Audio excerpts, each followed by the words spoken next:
Good morning प्यारे विद्यार्थियों। Last class में हमने रक्त के बारे में बता रहे थे और रक्त के बारे में हमने आपको जो बताया था वो ये बताया था कि रक्त क्या होता है, रक्त के भाग कितने होते हैं। और लास्ट वीडियो के अंदर जो आपको बताया था हमने वो ये बताया था कि रक्त समूह, और हमने पहली बात तो ये बताई थी कि रक्त समूह की जो खोज की थी कार्ल स्टीनर ने की थी। रक्त समूह की खोज की थी कार्ल स्टीनर ने की थी।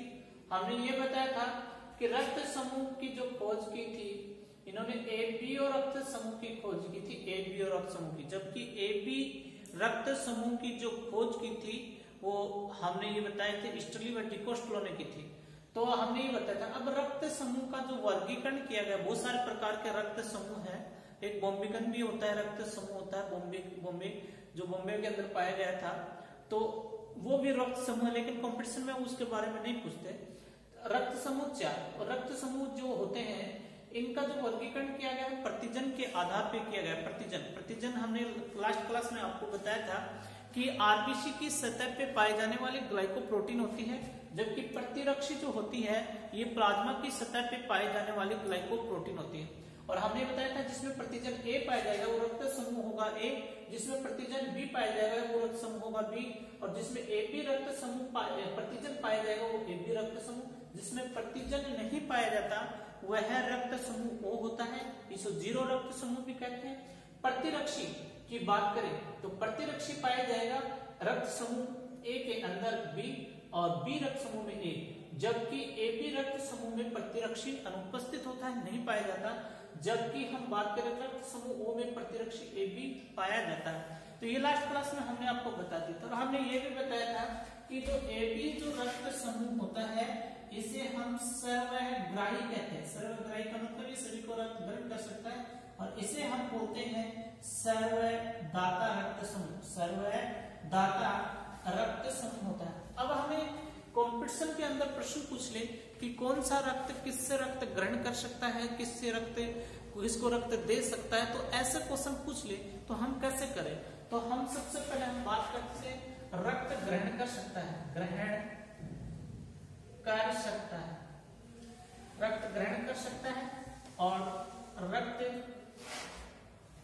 दे सकता है, दे सकता है, रक्त ग्रहण कर सकता है, रक्त दे सकता है। सबसे पहले हम बात करते हैं रक्त समूह ए किससे रक्त ग्रहण कर सकता है, तो अपने समान वाले से रक्त ग्रहण कर सकता है, ए से कर सकता है, और किससे कर सकता है ग्रहण, ओ से, क्योंकि ओ क्या होता है सर्वदाता, सर्वदाता है तो ग्रहण कर सकता है, सबको दे सकता है तो ग्रहण कर सकता है, ग्रहण कर सकता है।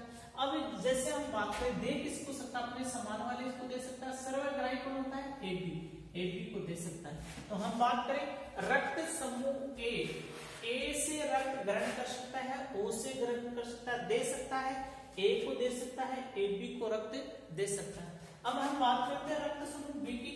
तो रक्त समूह बी की हम बात करें तो रक्त समूह बी है वो बी से रक्त ग्रहण कर सकता है, ओ से कर सकता है, और दे किसको सकता है, बी को दे सकता है, और ए बी को रक्त दे सकता है। अब हम बात करते हैं यहाँ पे ए बी रक्त समूह किससे रक्त ग्रहण कर सकता है, सभी से।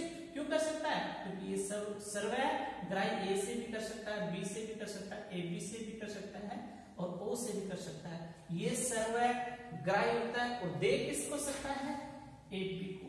अब हम बात करते हैं रक्त समूह ओ होता है, ये किससे रक्त ग्रहण कर सकता है, ये एसएससी के एग्जाम में आ चुका है, केवल ओ से ग्रहण कर सकता है, क्योंकि ये याद रखना ये केवल ओ से ग्रहण कर सकता है और दे सकता है सभी को, क्योंकि ये सर्वदाता ए को दे सकता है, बी को, ए बी को और ओ को, ये सर्वदाता होता है, इसलिए ये सभी को रक्त दे सकता है। तो हमने रक्त समूह के बारे में बताया, और रक्त समूह 4 प्रकार के, रक्त समूह ए बी और ए बी, इसमें प्रतिजन बताए पूछा जाता है कंपटीशन में।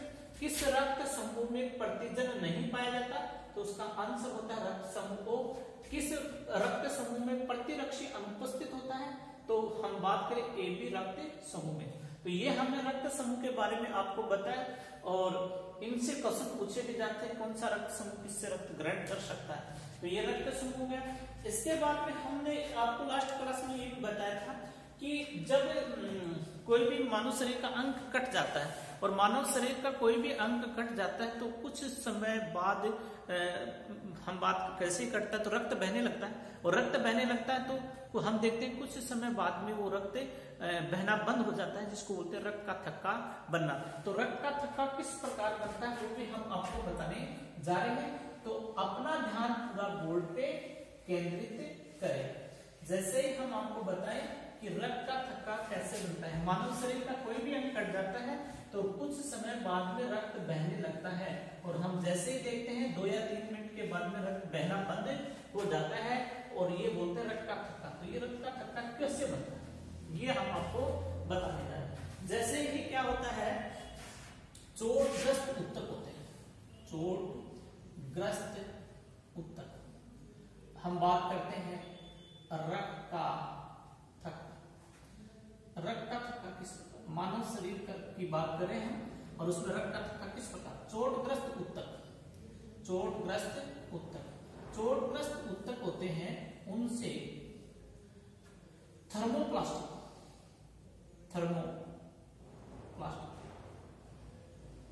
थर्मोप्लास्टिन का स्राव होता है, थर्मोप्लास्टिन का स्राव होता है, और इसमें जैसे कैल्शियम आयन होते हैं, थर्मोप्लास्टिन का स्राव होता है।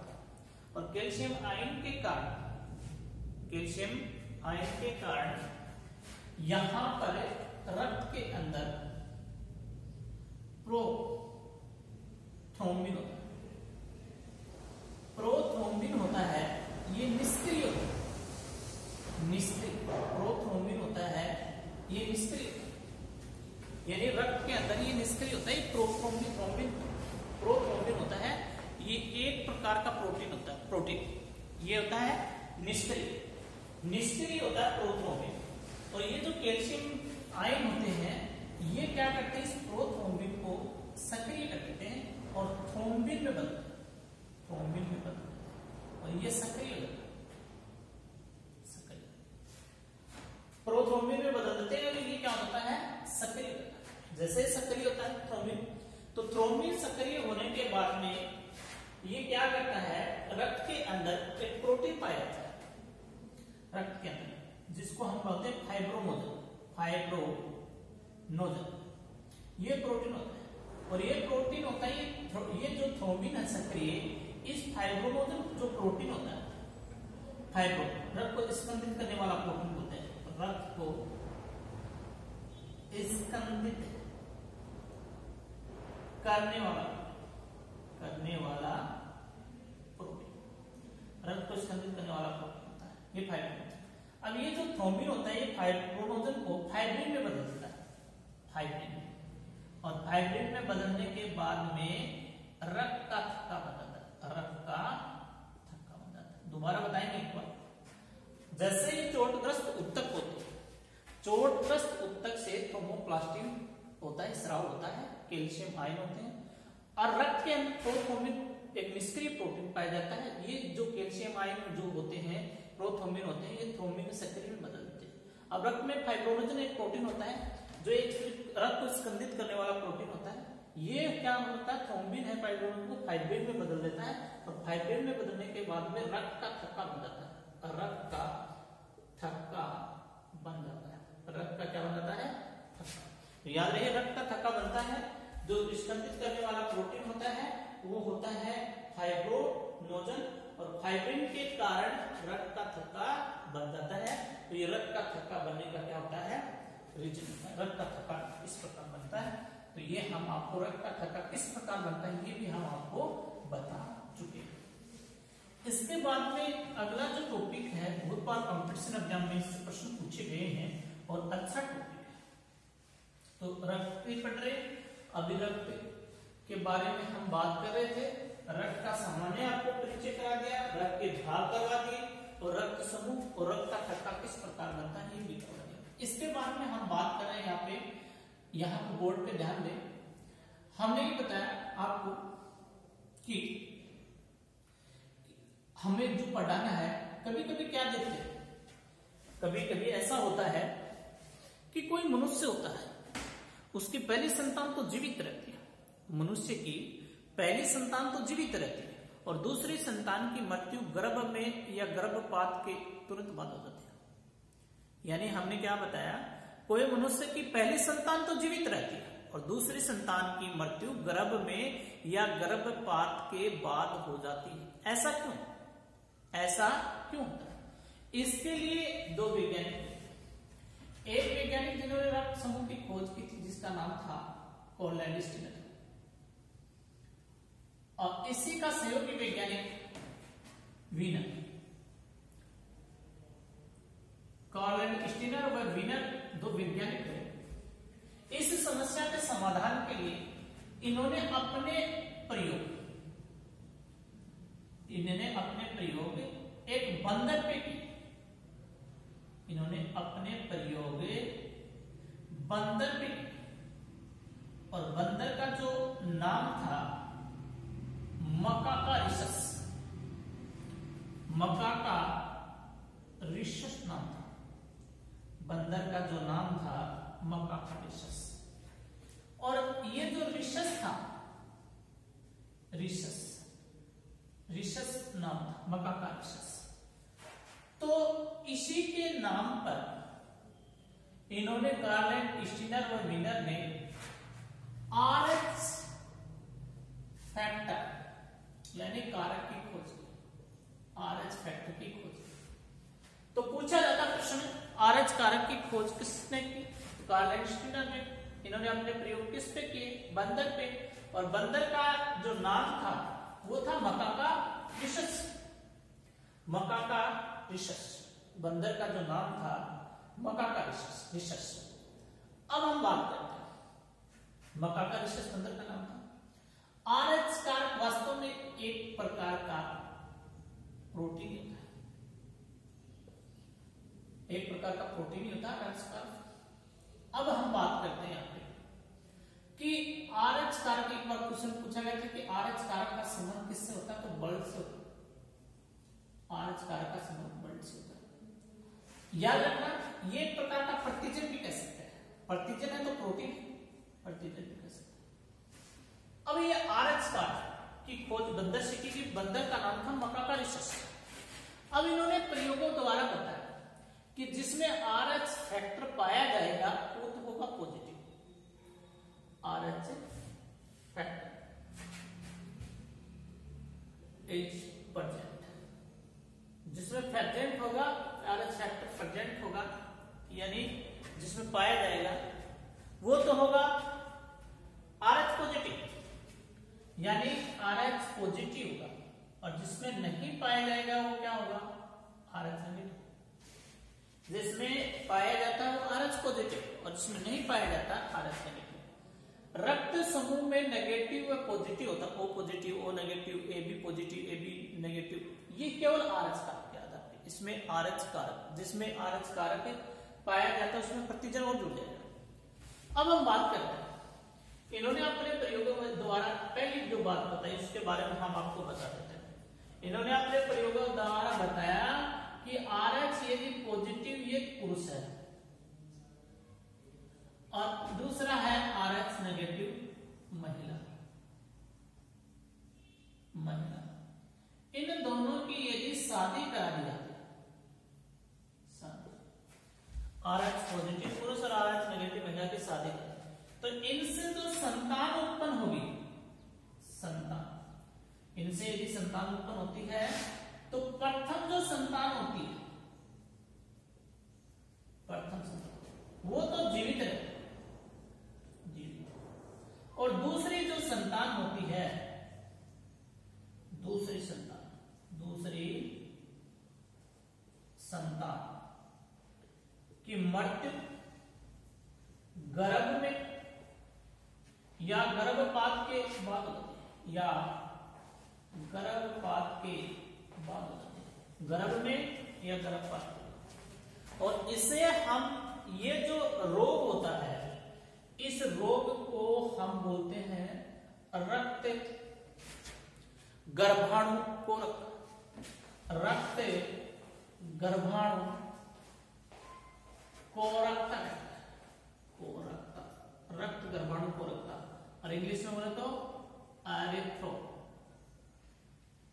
एरिथ्रोब्लास्ट।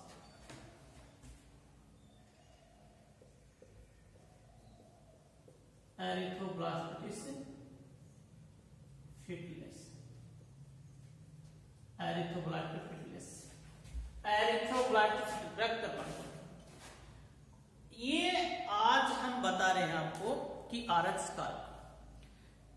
प्यारे विद्यार्थियों ध्यान दें दोस्तों, रक्त गर्भाणु कोरकता का इलाज अगर प्रथम संतान जब जीवित होती, जब प्रथम संतान का जन्म होता है उस समय यदि 72 घंटे के अंदर,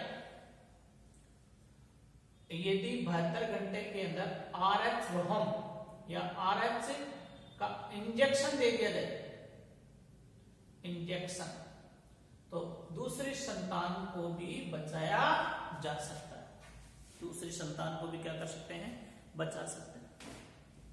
दूसरी बात उन्होंने ये भी बताई थी कि कोई आरएच पॉजिटिव पुरुष है, उसको आवश्यकता पड़ गई एक्सीडेंट के दौरान या किसी कारणवश से, तो आवश्यकता यदि उसको पड़ गई रक्त की, अगर बिना जांचे उसको आरएच नेगेटिव का रक्त दे दिया जाए तो उसकी मृत्यु होने की संभावना होती है। रक्त गर्भाणु कोरकता कहेंगे इसे भी। तो रक्त गर्भाणु कोरकता या एरिथ्रोब्लास्टिक फिटलेस क्या होता है? एरिथ्रोब्लास्टिक फिटलेस, एरिथ्रोब्लास्टिक फिटलेस एक रोग होता है जो आरएच फैक्टर प्रभावी रोग होता है। और इसमें हमने बताया यदि आरएच पॉजिटिव पुरुष की शादी यदि आरएच नेगेटिव महिला से करा दी जाती है तो इनकी पहली संतान जीवित रहती, दूसरी संतान की मृत्यु गर्भ में या गर्भपात के तुरंत बाद हो जाती है। इसे ही हम रक्त गर्भाणु कोरकता या एरिथ्रोब्लास्टिक फिटलेस कहते हैं। तो ये तो आरएच कारक के बारे में हमने आपको बता दिया। तो प्यारे विद्यार्थियों, आज जो बताया हमने आपको रक्त समूह और रक्त समूह के बारे में बताया। रक्त समूह किसको रक्त दे सकता है, किससे ग्रहण कर सकता है, रक्त का थक्का किस प्रकार बनता है, और आरएच कारक। आरएच कारक की बात करें तो महत्वपूर्ण है। खोज किसने की? कार्नेट स्टीनर ने। प्रयोग किसने किए? मकाकारिसस नामक बंदर पे। और ये भी हमने आपको बताया कि इसके कारण कौन सा रोग हो सकता है, इसके कारण कौन सा रोग होता है। अब हम कंपटीशन की दृष्टि से बात कर रहे हैं। कंपटीशन में इसमें प्रश्न कौन कौन से रक्त के अंदर पूछे हुए कंपटीशन के अंदर क्वेश्चन है। सबसे पहले हमने बताया आपको रक्त होता क्या है। रेलवे के एग्जाम में पूछा था, रेलवे के एग्जाम में क्वेश्चन पूछा गया था, एनटीपीसी के अंदर आया था कि प्लाज्मा क्या है। तो प्लाज्मा हम पहले भी बता चुके, प्लाज्मा एक हल्के पीले रंग का चिपचिपा दरुआ होता है। और ये भी बहुत बार रेलवे के एग्जाम में पूछा गया कि रक्त में प्लाज्मा कितना प्रतिशत पाया जाता है, 55 से 60%, जैसा कि पीछे की वीडियो में हम आपको बता चुके हैं। इसके बाद में हिपेरिन प्रोटीन होता है, ये भी पूछा जाता है। रक्त शरीर में रक्त को जमने से कौन सा प्रोटीन बताता है, रक्त जमने का कारण कौन सा होता है, वो भी हमने बताया कि थ्रोम्बिन होता है। रक्त जमता वो थ्रोम्बिन होता है। रक्त ये प्रोटीन ही होता है। रक्त में सबसे ज्यादा कौन सा प्रोटीन पाया जाता है? Albumin protein. रक्त को स्कंदित करने वाला प्रोटीन फाइब्रोनोजन प्रोटीन होता है। तो ये हम आपको बता चुके हैं। हमने ये भी बताया कि एक मनुष्य रक्त दान कर सकता है, वो 1 यूनिट रक्त दान कर सकता है, 350 ml रक्त दान कर सकता है। और ये जो रक्त दान की बात करें तो रक्त दान क्या हुआ रक्त होता है, रक्तदान। ये 1 यूनिट रक्त दान कर सकता है, 1 यूनिट, और 1 यूनिट का जो मान होता है 350 ml। और इसको रक्त बैंक में सुरक्षित रखा जाता है, ब्लड बैंक। और ब्लड बैंक के अंदर इसकी जो समावधि होती है, ब्लड बैंक की समावधि होती है वो 30 दिन होती है, 30 दिन। और इसका जो टेम्परेचर होता है ये 40 डिग्री फ़ारेनहाइट या 4.4 डिग्री सेंटीग्रेड पे इसको सुरक्षित रखा जाता है। 4.4 डिग्री सेंटीग्रेड पे ये रक्त दान की रक्त को सुरक्षित रखा जाए। 40 डिग्री फ़ारेनहाइट बात बराबर ही है। तो ये आप ध्यान दें, इस पे ये पूछा जाता है। अब रक्त को जमने से बचाने के लिए, रक्त को जमने से बचाने के लिए उसमें केमिकल मिलाते हैं। तो ये भी याद रखना, रक्त को दमा DDT इलाज मिलाया जाता है, 1 यूनिट रक्त दान कर सकता है। यहाँ पे मोस्ट है, ये याद रखना, इसको रक्त को रुधिर बैंक के अंदर या ब्लड बैंक के अंदर 40 डिग्री फ़ारेनहाइट या 4.4 डिग्री सेंटीग्रेड पे सुरक्षित रखा जाता है। तो ये जो भी बताया आपको रक्त के बारे में, रक्त समूह, जो भी सारी बातें हमने बताई आपको, ये सारी इंपॉर्टेंट बातें थी। आशा करते हैं कि जो वीडियो आपको पसंद आया होगा। दोस्तों, प्यारे विद्यार्थियों, हमारे इस चैनल को आप अधिक से अधिक शेयर करें, सब्सक्राइब करें और वीडियो को लाइक करना न भूलें। जय हिंद, जय भारत।